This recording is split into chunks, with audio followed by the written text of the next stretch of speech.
Welcome to Storylines Live, the only podcast where we explore the meaning and the power of the most important story in business, the one that answers why someone should buy from you, work for you, invest in you, or partner with you. This is the story that defines the very character and nature of an organization. At WordWrite, we call it your capital S story. In each episode, we feature guests who have great insights on business storytelling, who can share their experiences and key learnings to help you and your business do a better job of sharing your capital S story to deliver remarkable business results. Today, we're honored to have Jason Falls as our guest. Jason, wow, I don't know where to start. He's a digital strategist and author, a speaker, and a big picture thinker in the digital and social media space. He's been an innovator in conversation research and social analytics. He published a conversation report in 2012. No, that's not 2021. I didn't make a mistake. 2012. Since 2021, he's been the executive producer of the Marketing Podcast Network, which is where this podcast lives. We'll talk more about that. He also launched Falls and Partners, an influence marketing strategy and creative concepts firm in 2022. And he's a multiple time book author. Jason, welcome to Storylines Live. Thanks, Paul. It's great to be here. How did I do on your intro there? Did I miss anything important that you think that our audience should know about? Well, the big thing is my day job. Yes. Scipio.ai is basically a platform that helps businesses leverage the power of user-generated content. So it has the ability to scale acquisition of UGC so that you can power your paid, earned, and owned media channels. And I am the EVP for marketing there during the day. All that other stuff you talked about is, sort of side hustle and things that I've done over the years. But yeah, that's what I spend most of my time doing these days. Well, that's awesome. We're definitely going to talk more about that, folks. So stay tuned for that. Now, one of the reasons why I wanted to have Jason on Storylines Live is because he is a master podcaster. More than that, he is the founder, I don't know what your title is there, Jason, of the Marketing Podcast Network. So would you please tell our audience a little bit about the network and also your podcast? Sure. So MPN started as a byproduct of me having my own podcast, which is focused on influencer marketing. I had that on a business network for a couple of years, and the promise there was that we'll promote you on all of our other shows, and then if you'll put ads in your show, we'll share revenue with you. And I was frustrated with the fact that I never really saw any cross promotion, and I didn't really see any revenue share. And there were lots of reasons for that. They didn't, drop the ball. There were just some structural and bureaucracy things that happened there that made things not work the way that the promise was made. And so I got frustrated because I'm kind of contrarian, and I got frustrated one day and said, well, I'm going to figure out how to do this. And when I did, I realized, hey, I know a lot of people in the marketing world. My podcast is about marketing. If we put a bunch of marketing podcasts on the same sort of network, then from an advertising perspective, I can go to companies that market to marketers and say 100% of our audience are marketers. So that makes a much more effective and efficient ad spend for you. Absolutely. And so the idea was that to basically bring like-minded, like-topic podcasters together and form first an ad network, but then from that, a community of people of like mind who are doing the same sort of thing to kind of support one another. Because I think in this sort of niche area of marketing podcasts, nobody's going to get rich with a podcast. It's a support mechanism for the other things you do, but we can still come together and support one another. And so I wanted it to be a place where a brand new podcast like yours can come in and automatically have built-in promotional support and potential advertisers and things like that. And then have a community of people supporting you with either being guests or sharing ideas or, hey, I need to buy a new microphone. What should I buy? And now all of a sudden you've got a community of people built in to do that. So that was the intent and the purpose behind it. And my podcast is called Winfluence, the Influence Marketing Podcast. It was a spinoff of my book by the same name, Winfluence. And my philosophy on influence marketing is that we're focused too much on the influencers and need to focus more on the goal, which is to influence the audience to take action. And that broadens the perspective and horizon of what influence marketing really is. And you'll notice I don't use the R in influencer marketing. I call it influence marketing. Right. And so the interviews and the conversations we have there are really through that very specific filter of how can we influence the audience, not so much which celebrity type people who have a lot of followers can we engage to do that. Amen. That is such a powerful concept, and I want to talk more about that in the episode today. Obviously, we first got connected because you had me on your show, and we talked about storytelling. We ask all our guests on Storylines Live, Jason, of the 4 questions that the capital S story answers: why somebody buy from you, work for you, invest in you, or partner with you. Which seems most important to you and what you're doing today? Oh, wow. I think that why would someone invest in me is probably the best one for my situation. And it's not so much invest money, because I don't necessarily take on investors in that sense, but it's why would you invest your time and your energy in building a relationship with me?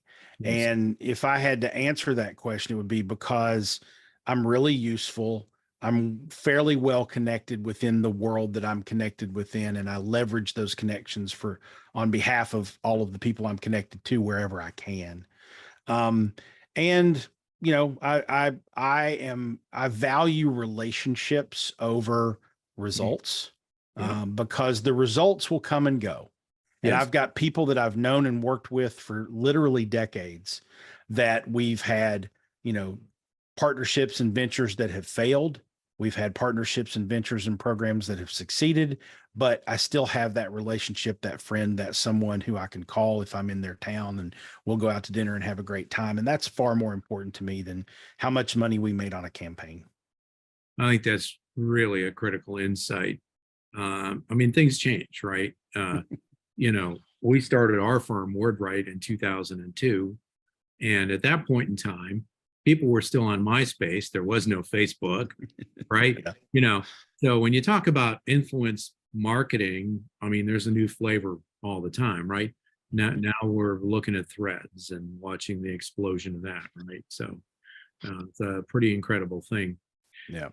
When you had me on your podcast, Winfluence, we of course talked about storytelling, and you've had a lot of folks on Winfluence to talk about some aspect of storytelling. So we talked about WordWrite's specific take on it, but just more broadly, Jason, what's your philosophy of the role of storytelling in marketing, influence marketing, et cetera? Well, storytelling is, I think, fundamentally key to successful marketing, because if you're not using storytelling, then you're just saying, this product is good. You should buy it. It will solve your problem. You know, and anybody can say that about any product. There's no substance to that. There's no emotional connection. There's no hook. There's no reason for me to believe. The storytelling is what weaves those statements together and makes people believe them. And so bringing that empathy, that human connection, that emotional connection to, even if it's just as simple as saying, hey, you know, do you have a problem with people stealing packages from your front porch? Well, a certain portion of the audience you're talking to is going to be like, yeah, I do.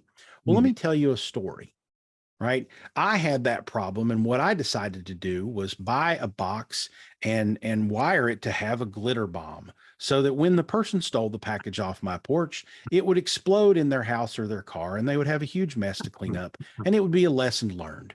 And so I've decided to put all those glitter bomb kits together and sell them for $19 on my website. Would you like one? Now, all of a sudden, you've told a story that people can visualize. Oh my God, a glitter bomb going off. That's hysterical and frustrating for the criminal in that, like, now they're seeing and hearing and feeling something that ties them to your product. And that story is what makes that. I mean, you can have anybody say, I would just do a glitter bomb. That'll teach them.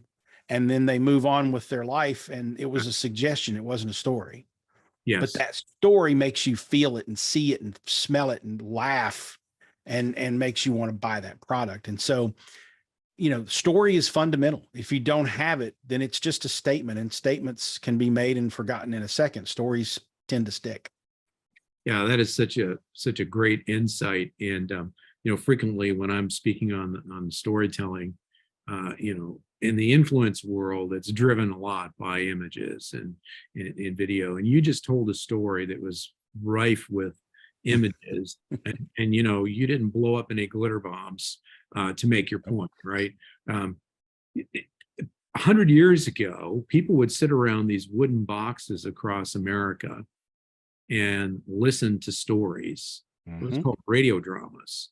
And everybody had the pictures of those stories in their own minds because they had an imagination. I often say that storytelling is the original communication medium. No batteries required. All you need is a brain and an imagination, right? Yeah. And, Yep. I want to talk about this with regard to what you shared with influence marketing, because I think a lot of times people get caught up in the tool and what it can do visually, and they forget the importance of story. I also want to come back to what you shared about your story. In our work, one of the things we like to do is align organization stories with the stories that already live in our brains. And, people like the mythologist Joseph Campbell and Carl Jung, the psychoanalyst, identified what Jung called the collective unconscious, the stories we tell ourselves over and over again. One of the tools we use are archetype families. There's usually about 12 of them. Some of the audience may have seen these archetype wheels, the explorer, the sage, the ruler, et cetera, the outlaw. And, it strikes me, Jason, that what you really are is, you're kind of an explorer or navigator, right? Malcolm Gladwell in his book, The Tipping Point, talks about connectors, and your description of you and what you do, it really hit home with me. That kind of describes you. You're looking to make connections for people. Yeah, I appreciate that observation, and it's not a coincidence that the first thing that I became known for in the marketing space was an old social media blog called Social Media Explorer. That was the name of my brand and my website when I first sort of started out in the agency world and started exploring social media with brands. And it was really just that. I was exploring this new world. It was started in 2006, 2007. Wow. And I was exploring this new world and sharing what I learned with others and making connections along the way. And so I was in a new career. I had shifted to mainstream marketing from 15 years in college athletics being a PR guy. And I was exploring a new career, a new world. I was trying to make connections and establish a name for myself. And in the process of doing that, in creating a personal brand, if you will, which I didn't know what to call that back then, but that's what I was doing, was building a brand of me. I was establishing a really nice network. I was figuring out ways to leverage that network to help other people, which eventually would come back to help me in some ways along the way. Sometimes it does, sometimes it doesn't, but I believe in that sort of karmic nature of connectivity and relationships. And so, yeah, I appreciate that observation, because without having a conscious intent in 2006 that this is what I was doing, that's what I was doing. And when I go back and look at it, I was just in the right place at the right time, and, did the right decision, made the right decisions, didn't screw it up. And wound up with a nice network of people so that I can launch a marketing podcast network and immediately have 20 or 30 folks say, yeah, I'm in, let's do it. So it's been a nice foundational, platform to build the second career I had, the first being in the college athletics world. I love that story. That is such a great story. Folks, stay tuned. We'll be right back with Jason Falls, and we are going to dig into influence marketing and a lot of other topics. We'll be right back.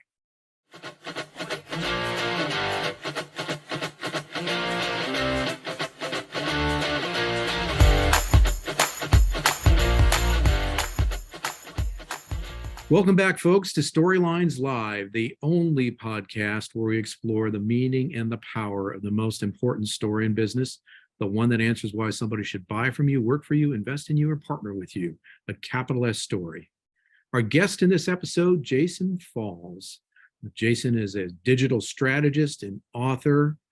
His day job is at Scipio.ai, but he also runs the Marketing Podcast Network. He has his own podcast, Winfluence, which is all about influence marketing. Let's dig into that, Jason. What's going on with influence marketing these days? Every single day, there seems to be some news story with some epic fail or some new success. What are you seeing out there? Yeah, and the whole idea that fueled Winfluence the book, which begat Winfluence the podcast, was a growing frustration on my part. And people will remember from the first half of the show, I'm a PR guy by trade. I was a Mhm. college athletics PR guy for a long time. So I've always been a media relations person. And if you think about it, the mechanism there is let's find a third party that has an audience Mhm. and work through them to communicate something to that audience that persuades that audience to do something that we want them to do. Third party validation, right? Absolutely. Yeah. Well, that's essentially what influence marketing is. It's let's Mhm. find maybe it's a social media influencer, but I would also say maybe it's a journalist. It's the same thing. You're just finding a third party that has an audience and working with them to communicate something to that audience. Yeah. And so the DNA of influence marketing is media relations, PR, something I've done, for 35 years. And so the inspiration for the whole Winfluence concept was every time you saw the word influencer in the mainstream media, even some of the high level, sort of popular marketing publications, it was always the negative. It was the influencer who faked a motorcycle accident. It was the Yeah. influencer who airbrushed clouds in her pictures. It was the influencers who airbrushed imperfections off of their faces. It was always the rubbernecking negative stuff. Mhm. And what that did for business owners who were not in the marketing bubble talking about this stuff every day was it biased them against influencers and said, hey, I don't want to use influencer marketing because they're all fake and they're all superficial and they buy their followers and all that kind of stuff. Well, I'd been working with content creators online for years who were super content creators who did great stuff, who engaged their audiences, who persuaded their audiences to do things, who, when they partnered with brands, it was very beneficial for brands. I had been seeing the real influence marketing work going back and forth with creators for several years. And these little horror stories were this thin, superficial layer kind of around the crusty edges. It wasn't really deep influence marketing.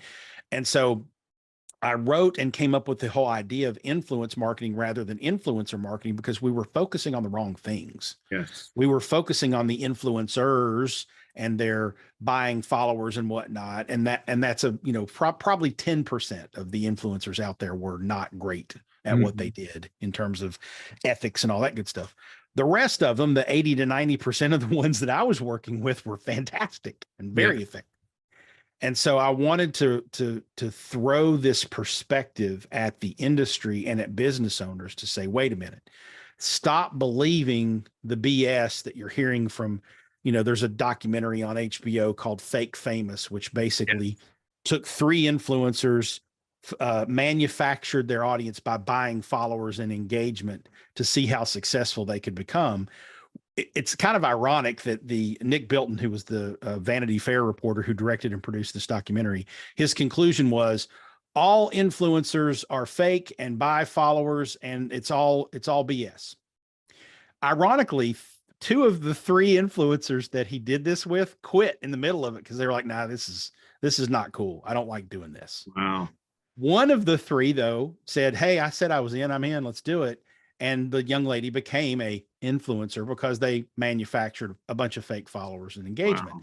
So he took one example of one person doing it the wrong way and said, "This is how all influencers operate." So, I was just throwing a little bit of Mhm. water on the forest fire Yeah. and saying, Yeah. well, wait a minute, Yeah. you're not looking at this the right way. Yeah. And so that's where the perspective comes from. And that's the perspective I've always used. What that means from a practical, sort of execution standpoint is instead of saying, let's go find a social media person out there with a lot of followers and get them to endorse this product, it's Right. really about who can we find, whether they have an audience or not, that Yes. can create content that is engaging And then maybe we also find other people who have an audience or a pathway to the audience we're trying to reach. And how Exactly. do we partner with them in an interesting strategic way to persuade that audience to take action? Exactly. You know, we have a phrase we use at our firm, Jason, that it's all about moving hearts and minds and inspiring action, right? And that's in essence the point that you're making, is that influence marketing should be driving results, defining the results however you want, and certainly uh, the we're not looking for vanity metrics here.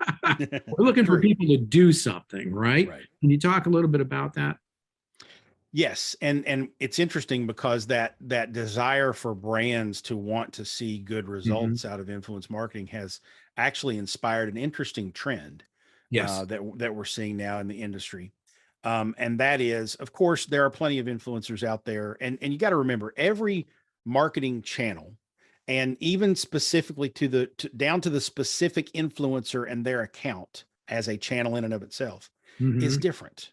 And there some of them are good for some things and not good for others. Like for instance, if you want to sell a bunch of things, let's say you want to sell $1 million in product by Monday, then you need to take a Super Bowl ad out, Yeah. and hope that Sunday is the Super Bowl. And there needs to be a clear call to action and a clear URL or place to go to buy it and all that good stuff, right? Yes. Well, most channels, not all, but most channels are not set up, especially in the social media world, are not set up to be clean transactional channels. There are Right. channels that are really good for awareness and, thought changing, thought leadership, thought changing, mind changing, persuasion mechanisms. And then there are channels that are really good at click here and buy this, right? It's Yes. the difference between a spokesperson saying, I love this product, and an affiliate saying, click here and you'll get a 10% discount. Those are two different things, right? And so trying to understand how influencer marketing can be more effective has tipped over a couple of trends. Number one, brands that use influencers a lot over a long haul definitely see an increased return because they're creating better awareness. They're creating better messaging in the marketplace. It's resonating with people because this qualified independent third party is telling their audience this is what this product is about or what this company is Mhm. about. So over time, it's a really good investment. Short term, when you're not using influencers that are great at that transactional mechanism, and not many Right. are, some are, but some aren't, then it's going to be a fail in a lot of ROI calculators. So what's happened is brands have started to say, okay, we don't care so much about the influencer anymore Mm. because they are not necessarily persuasive, but Yes. they are really good at creating content. And Mm. we can take content and put it over here in our ad campaigns and Yes. make sure that the frequency hits enough and enough people so that we do move the needle. So you've seen this shift now in brands saying, I'm not so much interested in the influencer as I am the content. And so I want that user generated content, UGC, that I Yeah. can put over here in my ad campaigns. So while influencer marketing is not going away, it's not dying, it's not really Mhm. even going down, you're seeing this attitudinal shift, especially from e-commerce direct to consumer retailers who Yeah. say, I don't really care if they post it on their channel because I'm going to put money behind that content on my channels and Yes. make sure that it reaches the audience the way I want it to reach it so that I can move the needle. Wow. And that's kind of where, that's why what I do in my day job with Yes. Scipio is Yes. how do we scale user generated content for Yeah. people? And oh, by the way, if you want the users who generate that content to post on their channels too, and that Yes. it becomes influencer marketing, we'll do that too. But really, we understand that what brands really want is the content that they can then use. Yeah, that is so critical. We use this term at our firm, remarketing. So, I mean, here we are in a podcast. A podcast should not just be a podcast, right, Jason? Right. You got to take that content and use it elsewhere. And your point is, don't just have an Instagram story that's going to disappear, right? If that content creator is generating great content, figure out a way to use that elsewhere. It's Mhm. valuable stuff, right?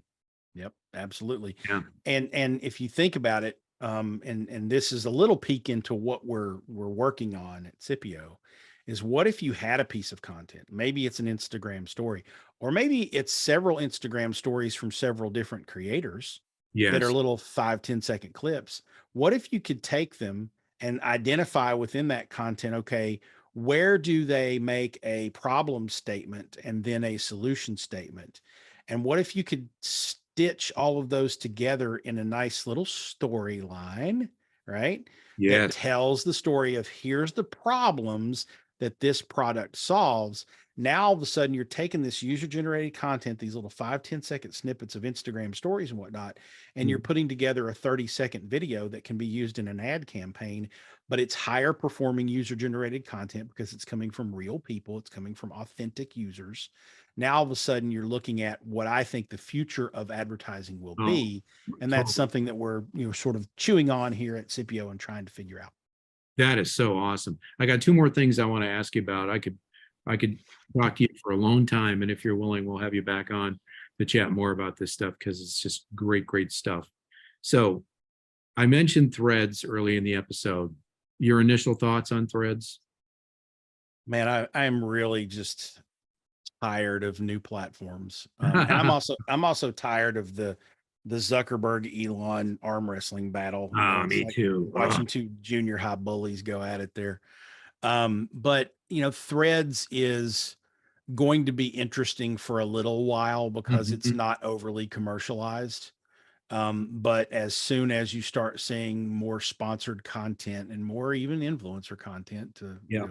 stab myself in the foot a little bit, it's Yeah. going to become probably just as noisy and boring as Twitter might be, or as, quite frankly, Instagram has become for a lot of people. Doesn't mean it's not going to be useful, doesn't mean it's going to die. I like the fact that it is a meta property and there's a lot of cross promoting and Yeah. in that Yeah. ecosystem that makes it viable. I personally don't like the fact that I don't have a desktop interface because I sit at a Yeah. desk all day. I'm not going to do this on my phone. So there's some weaknesses there, but they'll solve those weaknesses and it'll be a viable platform. It's not going to kill Twitter, but it might, create an interesting alternative for people who are, philosophically against what's going on with Twitter and its leadership and whatnot. But for me, it's just, oh man, I got another place I got to, and this might just be the grumpy old man coming out in me because I've been doing this for a long time. I mean, Yeah. I turned 50 this year, so I'm starting to have that get off my lawn reaction to everything. but but I will get in there and play just like everyone Yeah. else. And certainly if you I'm sit in there. down and put a strategic, thought around it, you can Yeah. certainly find ways to leverage it. So it's worth investing some time in for sure. Oh, check it out, folks. Uh, Straight from the Oracle, Mr. Jason Falk. All right, Jason, we're going to close out the episode with the subject near and dear to you and me both, the Pittsburgh Pirates. Ah, I love it. For those of you watching, just so you know, I am an Oh, actual fan. Right? damn, look at that. Yeah. So that was my gift to myself for my 40th birthday. Oh, man, that's Was awesome. the 1990s 2000s era Pirates That's logo right. is Yeah, the Angry Pirate. permanently emblazoned on my arm. I like that. Yeah. So, for our audience, I am in Pittsburgh. Jason's in Kentucky. So That's the story true. behind you being a Pirates fan is, My father and mother split when I was 3, and my dad moved eventually to Pittsburgh. hmm, And so when I was, 7, 8, 9, 10 years old, and this was on the tail end of We Are Family, it was early oh yeah, 80s. yeah. I went to my first Pirates game in 1982. Oh wow. I saw a doubleheader against the Expos. And I'm proud to say that I got to see Willie Stargell play in his Oh last yeah. year. Pops. Yep. And the reason that I remember all that, I have this very clear memory of my first Pirates game at Three Rivers. I remember Bryn Smith was pitching for the Expos. Stargell came up. He had bad knees at the time and wasn't playing a lot, but he pinch hit and they intentionally walked him and the place exploded. It was the loudest I'd ever heard anything. Wow. I was 9 years old and I remembered it for many, many years. And so I kept telling my dad, this was my first Pirate game. I remember this. And he was like, no, no, no. It was the next year we saw the Mets, blah, blah. He had a different memory of it. And Yeah. I'm like, no, man, I know I was there. So I had this very crystal clear memory of that game. Well, years later, I found out that Lanny Frateri's son, Lanny Frateri was the longtime Oh, play-by-play guy yes. Yes. for the Pittsburgh Pirates. His son would take Lanny's scorecards, which were on these big, like 9 by 16 pieces of paper or something like Right. that. And they were both double-sided. He would flip it over. There was a card on each side. After the game, he would sign his scorecards and they would put them in this plastic sealed thing. And he just kind of archived them. But later, Lanny's son would sell them. Oh, So wow. you could he had a website and maybe you could call him up or whatever, email him. And I found it and I was like, hey, there was a double header in 1982 against the Expos. It was in July. And all I remember about the game was Willie Stargell was intentionally walked. And I know he probably wasn't intentionally walked a lot. Well, I started looking up all the details and figured out he was intentionally walked one time that year. And guess what? It was in a doubleheader against the Expos in July. So I reached out to Lanny Frateri's son and said, hey, do you have these scorecards? And he said, yeah, I do. And I was like, how much you want for them? He's like, $40. I was like, son, I paid $400 for them. So he sent, I bought them from him. He sent them to me. The next time my dad came to my house, he was sitting on the couch. I walked up behind him and I held this scorecard in front of his face, kind of from behind. Yeah. And he looked at it for a couple of seconds, like, get out of here. That is so he cool. Could not believe it. And so I have those things framed, those scorecards framed, and I have them framed with the ticket stubs and the ticket stubs from my son's first game, which was on Father's Day weekend in 2010. My dad drove up from Virginia. We went to see a series against the Indians. And get this, people in Pittsburgh will love this. I email Greg Brown, now the play-by-play guy for the Pirates, right? My story. I tell him the whole story. And he says, well, I keep my scorecards in a spiral bound book, and I keep them. I don't sell them. But when you come, let me know you're here, and I'll photocopy my scorecard from your son's first game for you. So I don't tell my dad or my son this is going on. Friday night was the first game. I emailed Greg, said, we were here Friday. We're going to be here all weekend. On Father's Day Sunday, Greg had us come over early before like 11 o'clock for a 1:35 game. Wow. And he came down the media elevator and met me and my dad and my son, gave us media guides, gave us his copies of the scorecard. My dad's head exploded. He was like, oh my God, it's Greg Brown, So it was a really cool Father's Day baseball special memory that kind of tied my story in with my son's story of loving the Pirates. And we'll have that forever. And that's all because Greg Brown is just the greatest guy on the planet. We'll make sure we give a shout out to Greg when we post this episode. And folks, as you can see, Jason Falls is not only a digital strategist and expert on influence marketing, but he is a great storyteller. One of the reasons why it's been such a joy to have you on this episode of Storylines Live. Jason, how can people find you? I am Jason Falls everywhere. JasonFalls.com is a great place to start. Cipio.ai, CIPIO.ai is the company where I work and what I talked about. And Winfluence is the name of the podcast and book. You can Google that or go to winfluencepod.com and get to the episodes. Awesome. Folks, we will also put all of those links in the show notes. Jason, thanks again for being on this episode of Storylines Live. I look forward to the opportunity to have you on again. There's just so much happening in this space. I think we're going to need to sit at your feet and learn a little bit more down the road. So I look forward to that. Love it, Paul. I look forward to it as well. Great. Thank you so much, folks, for being with us today for this episode of Storylines Live. We'll see you next time, everywhere you find your podcasts online.